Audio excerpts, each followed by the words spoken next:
Rémi, je suis pas riche. Rémi, je suis pas fils de millionnaire. Rémi, j'ai pas assez d'argent. Arrête de te trouver des excuses.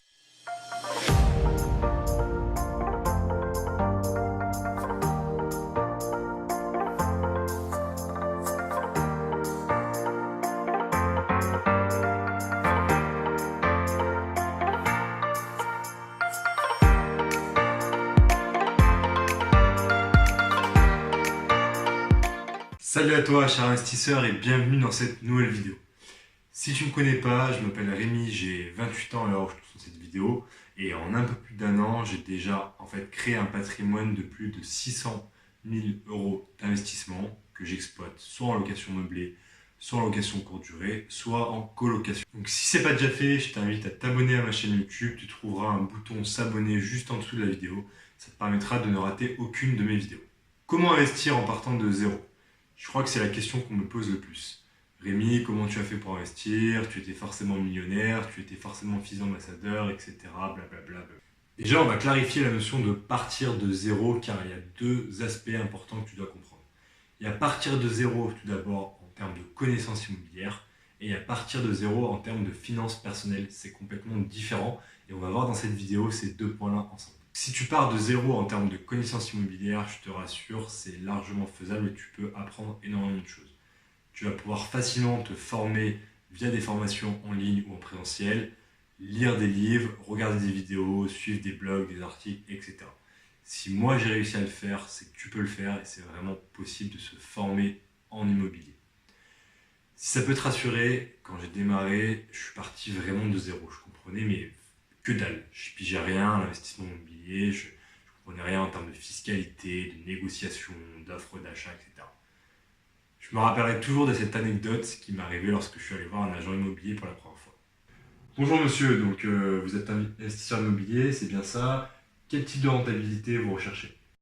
C'est-à-dire rentabilité de quoi? Je suis pas sûr d'avoir très bien compris.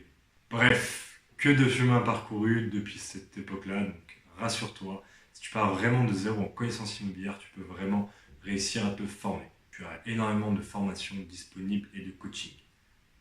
Bon, bien évidemment, de façon tout à fait objective, si tu suis mes vidéos et mes articles, c'est forcément les meilleurs. Maintenant, intéressons-nous à la partie financière du partir de zéro, car il y a plusieurs situations. La première situation, c'est que tu as de l'épargne de côté. Donc ça, c'est vraiment top, parce qu'en fait, on ne se cache pas, c'est une situation qui est beaucoup plus propice à l'investissement. Pourquoi? Parce que si besoin, tu vas pouvoir faire de l'apport dans ton investissement immobilier, et aussi ça va vraiment rassurer le banquier sur tes conditions et tes capacités financières. Attention, je ne te dis pas qu'il faut absolument que tu mettes de l'apport dans l'investissement, on le verra dans un second temps dans cette vidéo, mais le fait d'avoir en fait une épargne de sécurité de côté, c'est rassurant pour ton banquier, c'est aussi rassurant pour toi. La deuxième situation, c'est que tu n'as pas d'épargne de côté parce que ta vie est difficile, parce que les fins de mois sont dures, parce que ton perroquet est mort, etc. C'est vraiment une situation que je rencontre régulièrement auprès des différents investisseurs que j'accompagne. Alors là, je suis vraiment désolé pour toi, mais je vais être très cash. C'est encore des excuses profondes. Si tu n'as pas d'épargne de côté, ce n'est que de ta faute. Chacun a sa situation propre, mais l'épargne, il faut comprendre que ça n'a rien à voir avec le salaire que tu gagnes.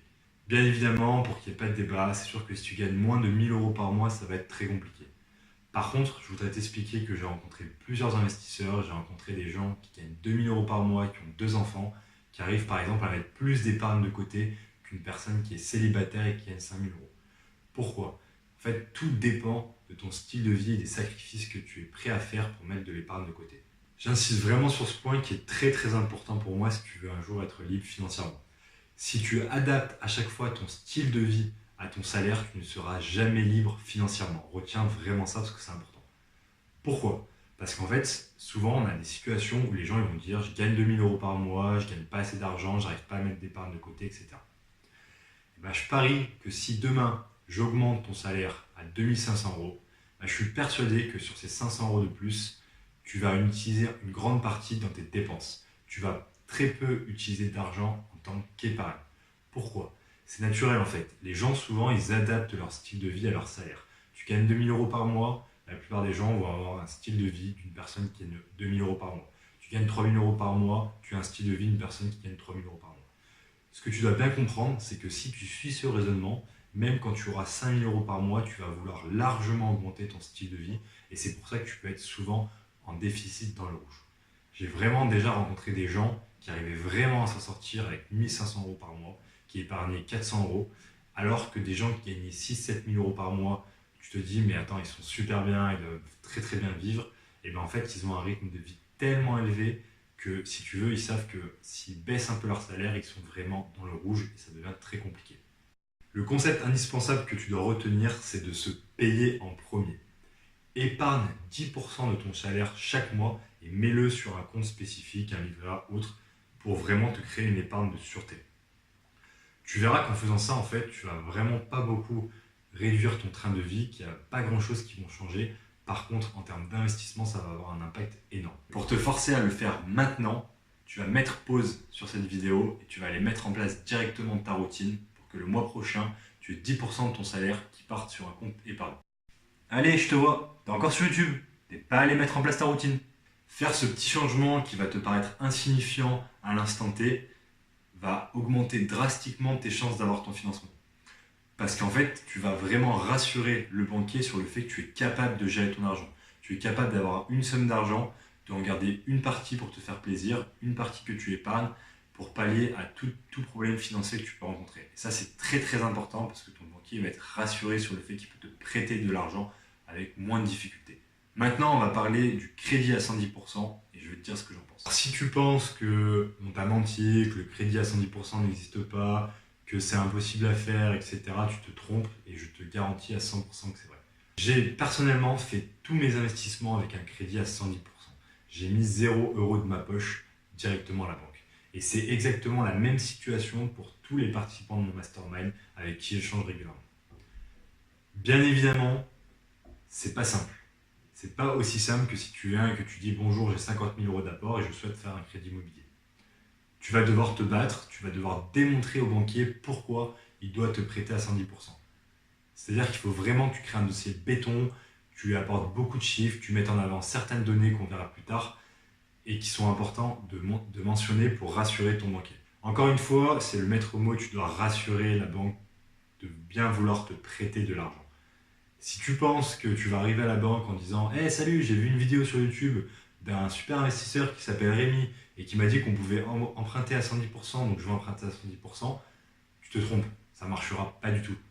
Il faut vraiment que tu te poses la question de qu'est-ce que tu peux apporter au banquier, qu'est-ce que tu peux montrer au banquier pour qu'il ait envie de te prêter à 110% et surtout qu'il soit rassuré par ta capacité à pouvoir le rembourser.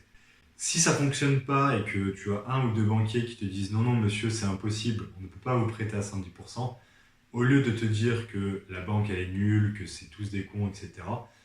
Déjà, un premier point, c'est que tu peux changer de banque. Donc, je t'invite, si la première banque te dit non, la deuxième banque te dit non, à continuer jusqu'à qu'il y en ait une qui te dise oui. Et dans un second temps, de raisonner différemment. C'est de te dire, ok, on m'a dit non, qu'est-ce que je peux mettre en avant pour les rassurer, pour leur montrer qu'ils doivent me dire oui. Essaye de changer de paradigme plutôt que de voir en fait de façon négative ton banquier. Essaye de comprendre qu'est-ce qui le bloque à ne pas te financer à 110% pour toi mettre en avant cet aspect-là dans le dossier. Enfin, c'est pareil si tu es jeune. C'est plus compliqué d'investir quand tu es jeune, quand tu es entre 20, 21, 22 ans par exemple, quand tu es plus âgé, parce que le banquier ne te considère pas forcément assez mature. C'est pas impossible. J'ai des participants que je connais et que j'accompagne qui ont dans la tranche de 20-22 ans et qui ont déjà investi dans l'immobilier. Par contre, la différence, c'est qu'il va falloir que tu redoubles d'efforts pour en fait passer d'un projet banal qui est présenté à une personne de 30-35 ans en CDI depuis longtemps à un projet vraiment béton que tu maîtrises de A à Z avec un business plan très très solide qui va encore une fois rassurer ton banquier. J'espère que cette vidéo t'a plu et qu'elle t'a fait prendre conscience que investir dans l'immobilier en partant de zéro, c'était possible. Comme on l'a vu, il y a des situations qui sont beaucoup plus propices à un investissement, mais toutes les autres situations que je t'ai citées, c'est des situations que tu peux modifier ou adapter. Bien évidemment, en fonction de ta situation, il faudra redoubler d'efforts, mettre en avant un beau dossier et vraiment, encore une fois, donner confiance à la banque pour qu'elle ait envie de te prêter. J'espère en tout cas, comme on l'a vu dans cette vidéo, que tu as mis en place, quoi qu'il arrive, ta routine pour pouvoir épargner au minimum 10% de tes revenus chaque mois. Si ce n'est pas encore fait, je t'invite vraiment à le faire parce que ça va vraiment augmenter tes chances d'avoir un financement lors de ton prochain investissement immobilier.